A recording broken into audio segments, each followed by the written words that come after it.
loves, welcome back to my channel. If you're new, I'm Rye and this is Rye's Reading Corner, and today I'm going to be bringing you my January wrap-up. January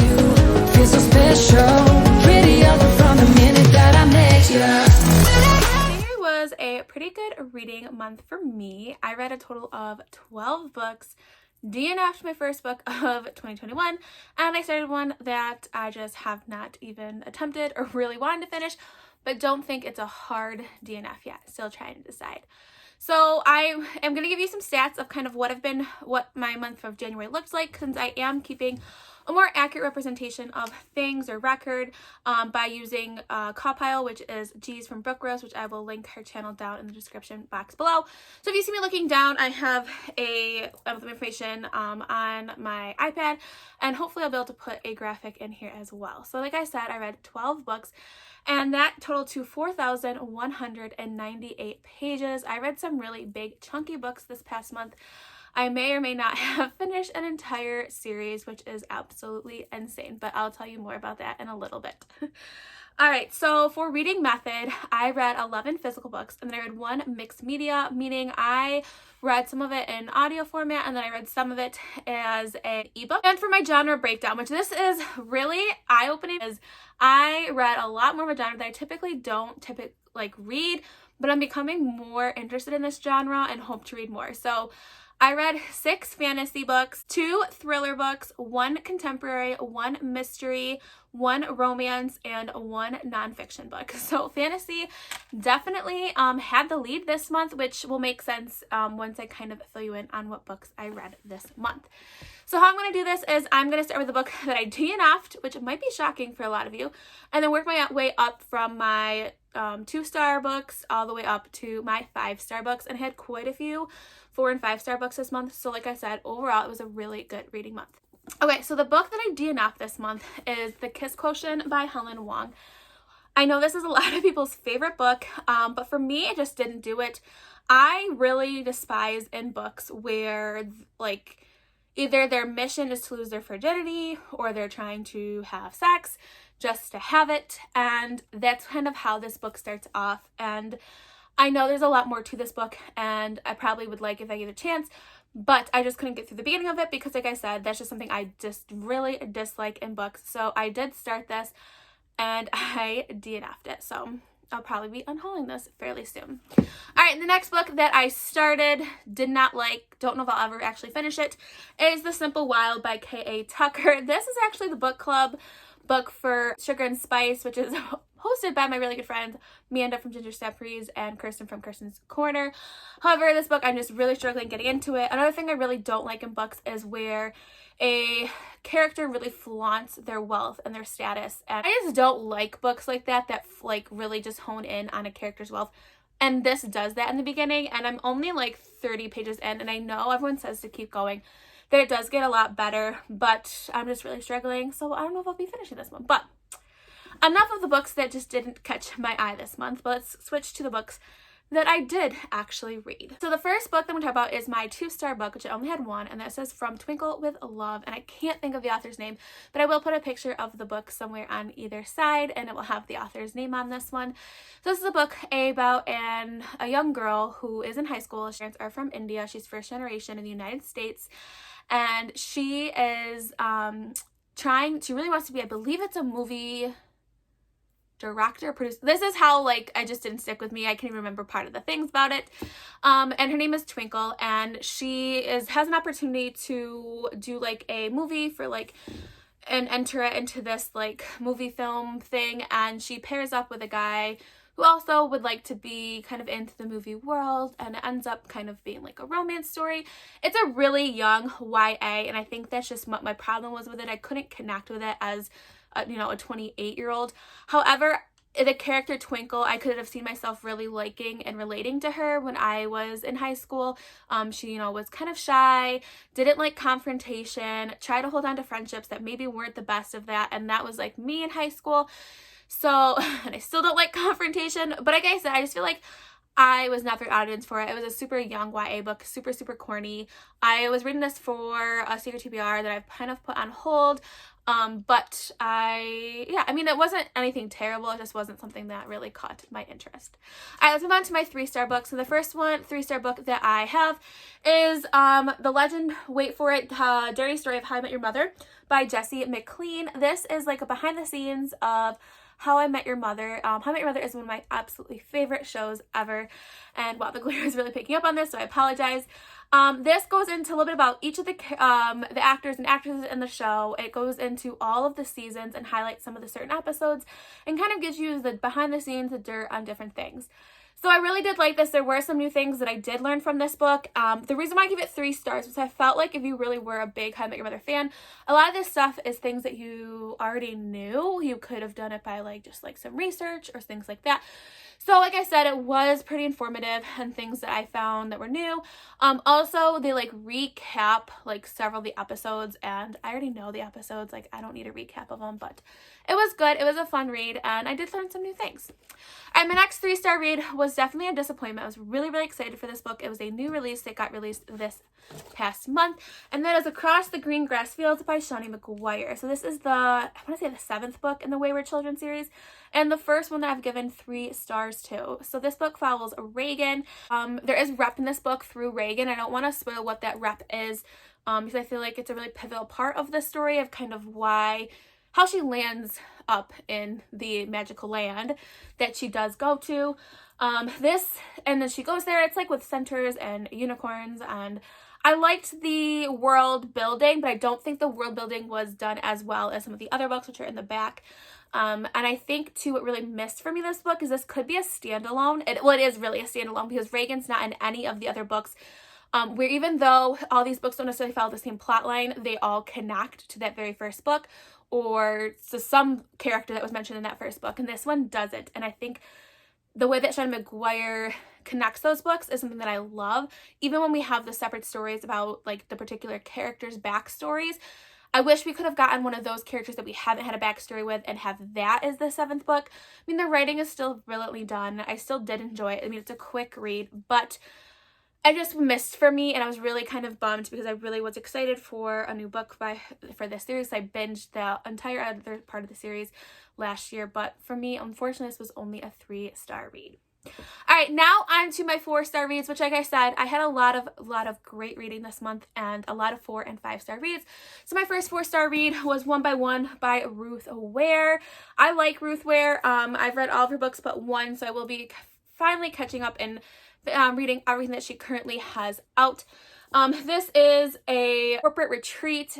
They go to a cabin and they get snowed in up, and they're up isolated. It's where they go skiing and snowboarding, and as you can probably guess, one by one people start dying.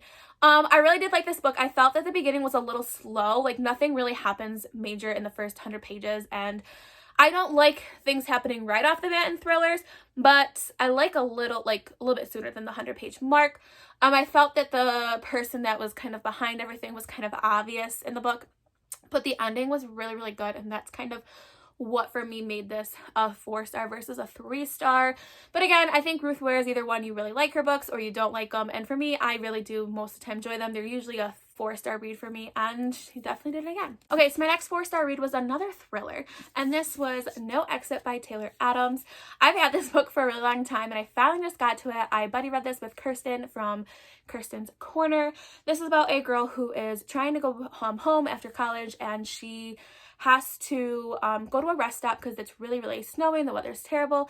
And when she's there, and this is not a spoiler because it literally happens within the first couple pages of the book pretty much, she finds a girl in the back of a trunk in a dog cage. So she is trying to obviously figure out what is going on, who is the culprit of this, and trying to survive.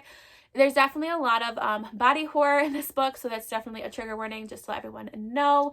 I really did enjoy this book. It was fast-paced. I literally finished it in a couple of hours. So now I kind of have the opposite complaint of One by One. One by One, I feel like it waited too long. In this book, it happened so fast where I wish we could have gotten to know the characters a little bit more before we already knew that someone was, you know, committing a crime, a very terrible crime, because then you really had this like tainted view. But like, I guess people could really enjoy that. I don't know. I just wish we waited a little bit longer until they found the girl in the back of the car, in the dog cage.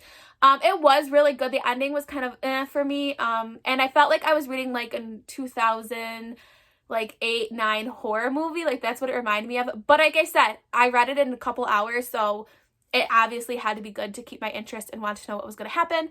But yeah, so I really enjoyed this. I gave it 4 stars. Okay, so the next 2 books I gave her 4 stars. 2 are from a series that I completely binged in the entire month of January and kind of blew off a lot of my other TBR plans. I read A Court of Thorns and Roses. Again, I buddy read this with Kirsten from Kirsten's Corner. You're going to see a pattern of this. This is by Sarah J. Maas. So I've been wanting to start this series for the longest time. Don't know why I've kept putting it off, but I finally read it and I have fallen in love with this world in the series. I feel like everyone knows about this, but if you don't, it's about a girl named Farah who lives in a world where there are like humans on one side and then there's like a barrier and then like fairies and all these other like monsters and all the other things live on the other side. Her mother died when she was really young, and she made a promise to her mother that she would protect her 2 sisters and her father and kind of support for them. So she was one day hunting in the woods as she's older, and she kills a beast, and the beast ended up being a fairy, and she has to pay debt now and go live in the fairy realm for the rest of her life. I'm not gonna say more than that, but so I did give the first one 4 stars. Mostly because the beginning was kind of slow for me in terms of it was very much a Beauty and the Beast retelling. I am not a huge fan of like retellings of that nature, but once it kind of derailed to another way after the retelling type aspects of it, that's when I really like fell in love with it. And the ending of this is so good that I could not wait and jump right into the next book.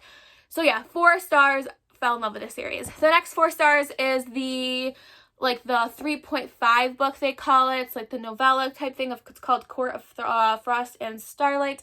I don't want to say what this book is about just because it will spoil the series, but I did give this one 4 stars just because it was kind of, I mean, you really don't need to read this book. It's more of a bridge between the 3rd and the 4th book that's coming out this month.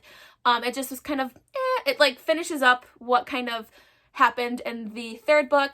But again, I loved being in this world. I loved being with the characters. So for me, I still enjoyed it, but it wasn't like it was a necessary book, but I did enjoy it. Okay, so my next books are my 5-star reads. And the first one is Red, White, and Royal Blue by Casey McQuiston. Again, a book I've had literally since last year. I've been putting off reading it. I don't know why. Absolutely loved it.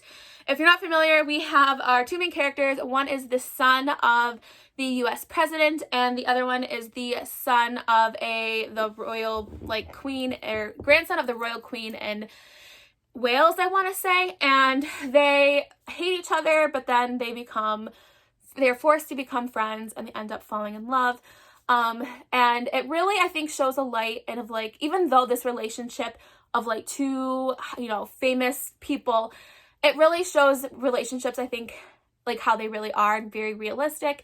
And I didn't think it highlighted the fandom of being as a popular person in a relationship with the paparazzi, and it does touch upon that. But I think at the bottom of this, the things that they struggle with in a relationship is things that people struggle with no matter if you are famous or not. And I liked that about this book. It's just really cute. The minor characters are awesome in this book. I'm not a huge fan of books that have a lot of politics in it. So that's kind of where I struggled with a little bit at the beginning. But the relationship is just so amazing in this book that didn't matter. It outweighed literally everything. So I absolutely love this book. All right, so the next book was another book I buddy read with Kirsten from Kirsten's Corner, and this is The Ravens, and it's by Cass Morgan and Danielle Page. Love this book, 5 stars, such a good story.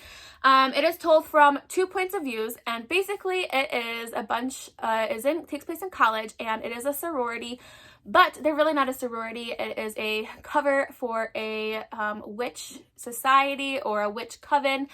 And there is someone that is trying to kill them pretty much and take their powers and everything away.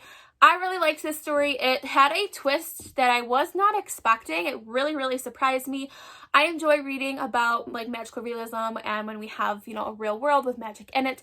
There was kind of some unnecessary romance in the story, but it is a YA book, so I'm not going to hold it against it because it is a YA. I would have been more surprised if there wasn't kind of like a romance in here, but it's literally, I think Olivia from Olivia Reads a Latte explains it as a cross between Scream Queens with the idea of like kind of like the sorority type-esque, and then the Coven from American Horror Story. If they came together and had a child, it would be the Ravens. And it's just a beautiful book to begin with, and me and Kristen both liked this, and it was a great read.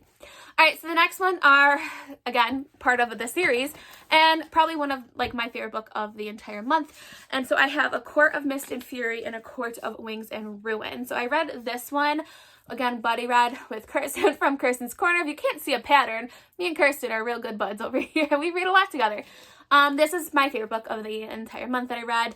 And then A Court of Wings and Ruin. I could not wait to go right into this book, and I literally ended this book and then picked up this book. And yes, I bought all the books because I needed them as my collection. So this one, like I said, follows A Court of Thorns and Roses. This is the third one in the series. They're both chunkers. This one is like 600 and something. This one I think is close to like 650, almost 700. Again, they follow Farah's story. I don't want to go into any spoilers because I know a lot of people are reading them right now before the fourth one comes out, but this book was just magical. The ending was spot on. The ending in this book made me cry. I don't know if it's just the pregnancy hormones, but I cried at the end of this book. Like, a fantasy story made me cry, which I didn't know was going to happen. So yeah, this was just phenomenal. But again, I think the winner of the month for my favorite book is probably A Court of Mist and Fury by Sarah J. Maas. This was just such a fabulous book, and I've already bought the first book of the Throne of Glass series. I have Crescent City and will be reading them very shortly, and when the fourth book comes out this month, I will be literally dropping everything and reading it. So, like I said, I had a really good reading month, and I loved a lot of the books that I read. I mean, really, the only book that I really didn't care for was the DNF, and I didn't even read that much into it before I DNF'd it with Kirsten, and I'm just really excited how this reading month went. So let me know down in the comments below how your reading month was. What was your favorite book that you read? And if you've read any of these books before, what do you think of them? So if you'd like to take this journey with me, please press that subscribe button. If you liked this video, give me a thumbs up. And if you never want to miss any of my content, please press that notification button. If you want to be my friend on any of the other social media platforms, that information is listed down below. And yeah, so stay kind, loves, and I'll see you next time. Bye!